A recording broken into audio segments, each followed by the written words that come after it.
बात हो रही पाकिस्तान क्रिकेट के हवाले से, कल पहला टी20 match Pakistan versus South Africa Pindi cricket stadium में खेला जाएगा। और जिस तरह से ब्रेक पे जाने से पहले हम सही बता रहे थे कि पीएसएल की अगर लास्ट टाइम बात की जाए तो उसमें लाहौर की जो कंडीशंस हैं फास्ट बॉलर को हेल्प दे रही थी, और पिंडी की जो है वो ऑफ एंड ऑन जो है हमने देखा कि स्पिनर्स के लिए ज़्यादा कारगर साबित हो रही थी। तो अभी हमने प्लेइंग 11 डिस्कस की जो कि कल एक्सपेक्टेड प्लेइंग 11 हो सकती है, इस पर फर्दर भी आगे बात करेंगे। लेकिन ये जो टेस्ट सीरीज़ 1-1 से बराबर हुई उसके कप्तान शान मसूद जो हैं उनको एक और जिम्मेदारी मिल गई। तो पीसीबी ने अभी एक जनाब डिनर होस्ट किया गया पीसीबी की जानिब से, जिसमें प्राइम मिनिस्टर पाकिस्तान शहबाज शरीफ साहब भी मौजूद थे। अच्छा, उसमें मोहसिन नकवी साहब जो कि पीसीबी चेयरमैन हैं, उन्होंने ये अनाउंस किया और शान मसूद को consultant international cricket and players affairs मुकर्रर कर दिया गया है। ये गालिबन पूरी दुनिया में शायद ये पहली दफ़ा ऐसा हुआ कि एक करंट प्लेयर जो कि एक टेस्ट साइड का कप्तान है, कप्तान के होते हुए क्रिकेट से खेलने से अलग करके कोई और ओहदा उन्हें दे दिया गया। इस ओहदे में क्या क्या चीज़ें आती हैं मज़े साहब ज़रा बताइएगा, क्योंकि या तो वो क्रिकेट पे फोकस कर सकते हैं या मैनेजमेंट पे फोकस कर सकते हैं, क्योंकि हमारा मसला ये है जिसका जो काम है वो नहीं करता, आप बाकी सारे काम उनसे करवा लें। तो मेरे ख्याल शान मसूद का जो काम है एटलीस्ट वो नहीं करने दें। देखिए, सबसे पहली बात तो ये है कि मेरी ज़ाती राय है, इससे आप इख्तलाफ भी कर सकते हैं। मुझे ये लगता है कि शान मसूद की अपॉइंटमेंट में एज सच कोई मसला नहीं है, क्योंकि वो जिस क्राइटेरिया के मुताबिक इस पोजीशन के ऊपर आदमी को आना चाहिए उसको वो मीट करते हैं। उनका बैकग्राउंड बहुत अच्छा है, वो अच्छे नाम में रिप्रेजेंट कर सकते हैं, उनका अपना क्रिकेटिंग करियर भी है, क्रिकेट की समझ भी रखते हैं। और जिस रोल की आपने बात की है उस रोल में अगर हम देखें तो इनका बहुत बड़ा काम जो है वो ये है कि इन्होंने इंटरनेशनल जो सीरीज़ हैं या इवेंट्स हैं उनकी स्केजुअलिंग भी उन्होंने करवानी है। पाकिस्तान की टीम को कहाँ किसके साथ कब सीरीज़ खेलनी है ये शान मसूद को तय करना है। पाकिस्तान शाहीन्स की या पाकिस्तान ए की टीम, पाकिस्तान अंडर 19 की टीम, ये जहाँ भी इंटरनेशनल टूर्स करेंगे ये शान मसूद को तय करना है। और एक ऐसा आदमी जो खुद क्रिकेट खेला हो और वो इस बात का उसको अंदाज़ा हो कि कंडीशंस कितनी इंपॉर्टेंट होती हैं कि इस टीम के अगेंस्ट खेलने से पहले आपको किस तरह कंडीशन में तैयारी करनी है, वो एक क्रिकेटर ही बता सकता है। पाकिस्तान का मसला ये है इस वक्त कि आपकी ए टीम की कोई क्रिकेट नहीं है।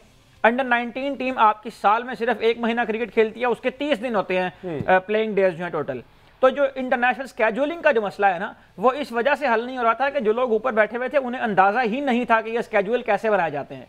तो एक क्रिकेटर का वहां पर आना, और वो क्रिकेटर जो पूरी दुनिया में क्रिकेट खेल चुका है, वो काउंटी भी खेल रहे हैं, वो ऑस्ट्रेलिया में खेल रहे हैं, वो साउथ अफ्रीका में खेल रहे हैं, पाकिस्तान की तरफ से काफी उनका एक्सपोजर है। तो मुझे ये लगता है कि इस सेंस में ये एक अच्छी अपॉइंटमेंट हो सकती है। जो रोल्स की आपने बात की है, इसमें इंटरनेशनल सीरीज के स्केड्यूलिंग के अलावा जितने भी अफेयर जिनका ताल्लुक इंटरनेशनल क्रिकेट के साथ है, आईसीसी के अंदर पाकिस्तान को रिप्रेजेंट करना, पाकिस्तान की इंटरनेशनल जो स्पोर्टिंग फोरम्स हैं उनके ऊपर रिप्रेजेंट करना, ये सारे शान मसूद के उसके अंदर आएंगे। लेकिन जब तक ये कंसल्टेंट हैं उस वक्त तक ये इन रोल्स में मुकम्मल तौर पर अदा नहीं करेंगे। अनटिल अनलेस ये डायरेक्टर इंटरनेशनल अफेयर्स बन जाए तब ये काम इनकी जुरिसडिक्शन में आएगा। अच्छा। और 2 नवंबर के बाद इस बात का इम्कान है कि इनको डायरेक्टर इंटरनेशनल अफेयर्स भी बना दिया जाएगा। अच्छा। जब ये डायरेक्टर इंटरनेशनल अफेयर्स का ओहदा संभालेंगे तो फिर ये कॉन्फ्लिक्ट ऑफ इंटरेस्ट हो सकता है कि ये डायरेक्टर इंटरनेशनल अफेयर्स भी हैं और ये पाकिस्तान क्रिकेट टीम के कप्तान भी। अब मेरी बात सुने, ये नकवी साहब क्या उस टाइम बेबस दिखाई दे रहे थे जो इनको ये स्टेप लेना पड़ा? क्योंकि शान मसूद बारहा दफा ये कह चुके कि हमें टेस्ट क्रिकेट मिलती ही 6-8 महीने के गैप के बाद है। शान मसूद सिर्फ और सिर्फ टेस्ट क्रिकेट खेलते हैं, रेड बॉल क्रिकेट खेलते हैं। अब शान मसूद को ये ओहदा दे दिया। स्केजुलिंग की आपने बात की कि जो भी स्केजुलिंग होती है फ्यूचर के लिए अब वो डायरेक्टर इंटरनेशनल क्रिकेट करता है। अब क्या हमें टेस्ट क्रिकेट ज़्यादा मिलेगी? क्या Shan Masood all in all इसको देखेंगे और आईसीसी से कहेंगे कि हमें मैक्सिमम टेस्ट मैचेस दिए जाएं? क्या इसलिए उनको अपॉइंट किया गया कि नकवी साहब की कोई और बात नहीं मान रहा था जो ऑलरेडी डायरेक्टर इंटरनेशनल थे, उनसे 12 दफ़ा कहा कि जनाब रेड बॉल पर फोकस करें, वो आ जाके रेड बॉल दे के इवन T20 फॉर्मेट ले लेते? तो क्या शान मसूद के ऊपर ये जिम्मेदारी आ गई कि भाई अपने जोगा तो आप करो ना, आपने कमाई भी तो करनी है ना, तो अपने मैचेस ज़्यादा से ज़्यादा रखवाओ? देखिए, इस सेंस में एक बहुत स्मार्ट मूव हो सकती है अगर यही उन्होंने सोचा होगा नकवी साहब ने। लेकिन आपने जुमला मोतज़ा बोल के नकवी साहब की जो उनकी जो जुरिसडिक्शन है, जो उनका इख्तियार है, उसके ऊपर भी क्वेश्चन मार्क उठा दिया है कि नकवी साहब की बात कोई नहीं मान रहा था।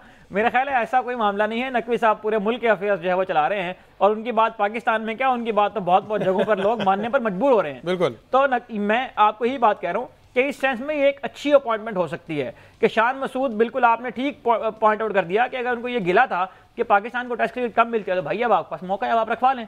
लेकिन 2027 तक का जो कैलेंडर है पाकिस्तान का टेस्ट क्रिकेट का, वो तो अब तय हो चुका। अब उसके बाद का जो कैलेंडर है उसकी स्केड्यूलिंग करवाना, लेकिन ये डिपेंड करता है कि शान मसूद को इस ओहदे के ऊपर कितना रन दिया जाता है। हमारे यहाँ ये होता है कि 6 महीने के बाद फिर हमें जो है वो जो बंदा हमने लगाया होता है, खुद लगाया होता है 6 महीने पहले, वो हमें बुरा लगता है और फिर हम उसकी रिप्लेसमेंट ले आते हैं। तो शान को इस वक्त जो कि वो कंसल्टेंट हैं, अगर तो इनके ऊपर कोई और डायरेक्टर आना है तो फिर जाहिर है कि वो उसकी कंसल्टेशन करेंगे, फिर वो वाले तमाम इख्तियार उनके पास नहीं होंगे। और अगर इन्हीं को ही डायरेक्टर बनना है जिसके इम्कानात ज्यादा हैं, तो फिर ये देखना होगा कि शान मसूद यहाँ पर किस तरह परफॉर्म करते हैं। और एक बहुत अच्छा मौका है पाकिस्तान क्रिकेट के लिए भी और शान मसूद के लिए भी कि पाकिस्तान क्रिकेट, हम इस बात का अक्सर तज़किरा करते हैं यहाँ पर कि क्रिकेट के अफेयर्स को चलाने के लिए क्रिकेटर्स को ही बिठाया जाए। शान मसूद जिस बैकग्राउंड से आए हैं, शान मसूद का जिस तरह का ब्रॉटअप है, पाकिस्तान के लिए इंटरनेशनल क्रिकेट में, इंटरनेशनल दुनिया में पाकिस्तान को रिप्रेजेंट करने के लिए जो चंद नाम ज़ेरे गौर हो सकते हैं, उनमें शान मसूद यकीनन एक मोतबर नाम है।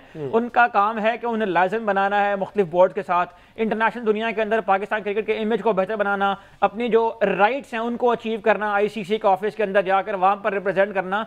तो इस तरह से मेरा ख्याल है कि ये एक बहुत अच्छी बात है।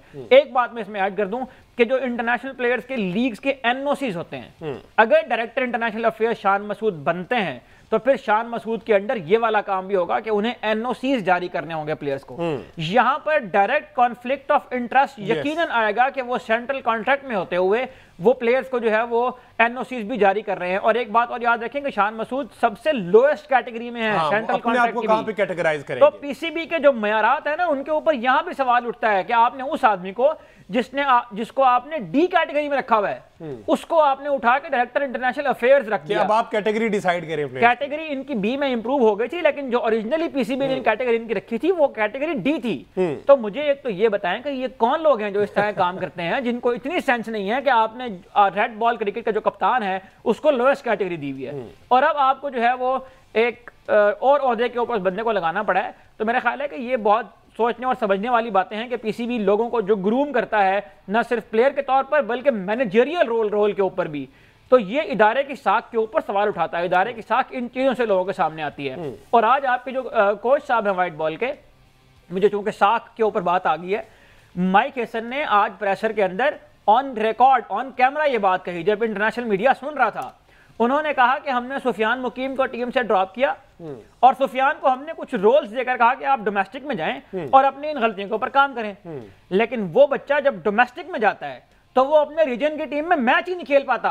वो लड़का जो पाकिस्तान का कैंप छोड़कर गया है, अब आपकी जो डोमेस्टिक क्रिकेट है ना, वो सिंक्रोनाइज ही नहीं कर रही है पाकिस्तान की नेशनल। इससे पहले फैसल अकरम के साथ भी ये हुआ है, और ये बात पूरे इंटरनेशनल मीडिया ने सुनी है। ये बात आपके व्हाइट बॉल का कोच ऑन कैमरा कहकर गया है। तो ये कितनी एम्बैरेसिंग बात है कि पाकिस्तान क्रिकेट के जो वो लड़के जो पाकिस्तान क्रिकेट को रिप्रेजेंट करने के लिए तैयार हो रहे हैं, उनकी अपने रीजन में जगह नहीं बन रही, और रीजन के पेज से किसी किस्म का शोकॉज नहीं लिया जा रहा, रीजन PCB को लिफ्ट नहीं करवा रहे हैं। तो इन बातों का जवाब कौन देगा पाकिस्तान क्रिकेट बोर्ड? बहरहाल सवालात तो बहुत है जिनकी जवाब उसके हम भी मुंतज़िर हैं, क्रिकेट शायकीन भी मुंतज़िर हैं।